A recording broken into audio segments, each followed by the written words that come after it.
আমার জীবনের শ্রেষ্ঠ অভিজ্ঞতা এবং আমার জীবনের সেরা মানুষ যাদের দেখেছি তাদের মধ্যে মাহমুদুল ইসলামের কথা আসলে প্রতিদিন স্মরণ করতে হয়, প্রতিটা দিন।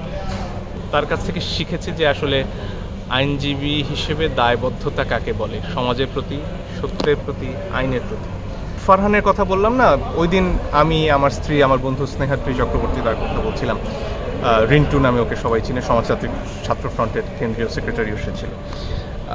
আমরা যখন দেখলাম যে আসলে বাচ্চাদের ওপর গুলি হচ্ছে, আবু সাইদ এইভাবে বুক চিতিয়ে দাঁড়িয়ে থাকা একটা নিরস্ত্র মানুষ, তাকে এইভাবে মেরে ফেলা হলো, তারপরে আসলে আমাদের মনে হয়েছে যে কোনো মানুষ, সে হোক আওয়ামী লীগের, সে হোক বিএনপির, সে হোক জামাতের, সে হোক যে কোনো দলের, সে হোক বামপন্থী, কোনো মানুষ নিরাপদ নয়, তার ঘরে নিরাপদ নয়।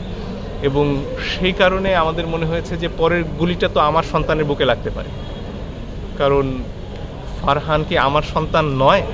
আবু সাইদ কি আমার সন্তান নয়?